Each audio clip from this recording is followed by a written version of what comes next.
Hello, my name is Gina Vittesi and I am the Vice Chair of Merton CIL.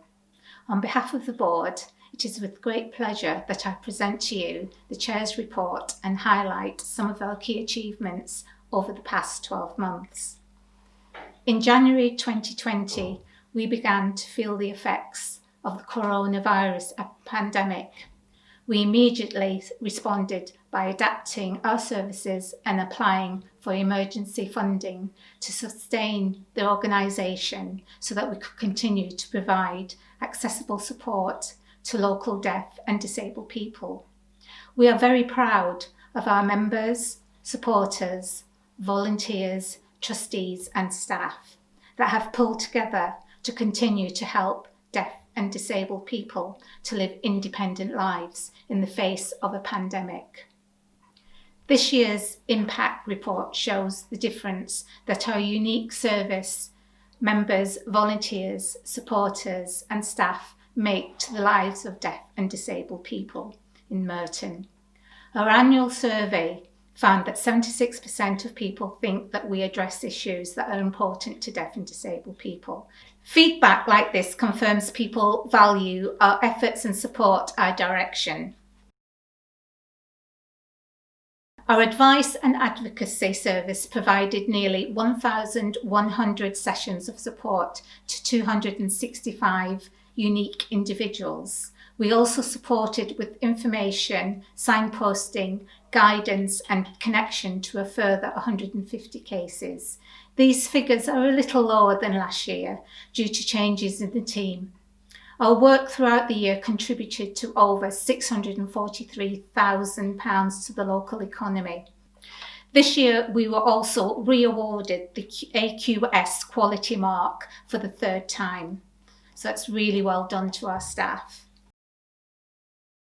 Our hate crime casework service has supported with 136 disability hate crime cases since its launch in 2016. Our target per year is 12 cases. We have delivered 185 sessions of support around disability hate crime and 2 hate crime support sessions.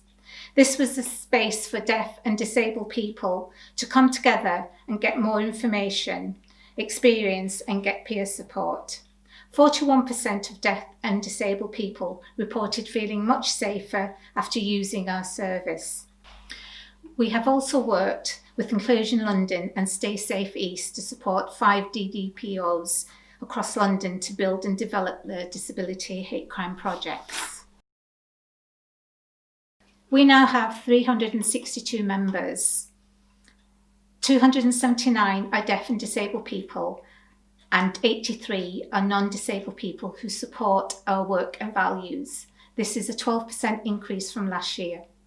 Throughout the year, we have delivered 30 events, including CRUSTEES and chat groups, that 100% of attendees rated good or great. My Voice Matters, hate crime drop-in sessions, outreach around the borough and our AGM. Merton CIL also spent 861 hours on policy and strategy work on behalf of deaf and disabled people. This figure is lower than last year due to a change in CEO and lower capacity for policy work. We continue to ensure that we supported members and service users to speak up around topics like housing, welfare reform, social care and hate crime. We supported deaf and disabled people to respond to 8 consultations to ensure their voices are heard. We also conducted extensive research into the issues deaf and disabled people face around social housing in Merton. This has been identified as a key area of policy work. We investigated issues of concern in preparation to raise with council and social housing providers, but unfortunately the COVID-19 pandemic has brought this work to a halt and we have not been able to progress. Throughout this year, we were also able to invest more into our trustees to ensure that the organisation continues to adapt and remains governed to a high standard.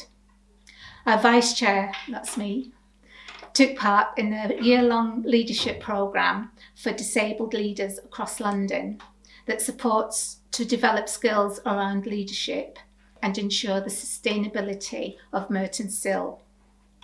This year we will also be recruiting for a new trustee and a new treasurer.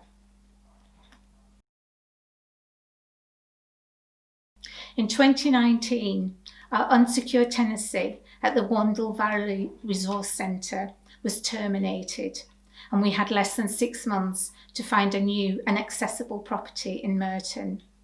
We found a property in Mitcham and moved into the space in January 2020. Over the next year, we will be working to sustain our core services. This is made a little harder by the current situation. We are using our relationship with funders to explore how we transition into the next stage of COVID-19 restrictions and how best our core services can adapt to support deaf and disabled people based on what they tell us that they need. We have redeveloped our fundraising strategy and financial model to take into account the new funding landscape. We were very sad to see Lila leave the role of CEO in August 2019. Tom Litchley was her successor, but unfortunately decided to move on in April. We thank both Tom and Lila for their hard work and dedication. As we go into the new financial year, trustees have chosen to adopt a co-management structure. This means that the organisation will be managed by all members of the skilled senior management team, who combined have a wealth of experience. The organisation will effectively utilise and develop the skills of the team. This will ensure stability and consistency for the organisation during a time of change. I will finish by thanking staff and volunteers of Merton CIL, whose hard work and dedication in supporting deaf and disabled people is the reason why Merton CIL goes from strength to strength. I would also like to thank my fellow trustees who have supported and guided us so expertly through this year. And thank you to our members and our funders.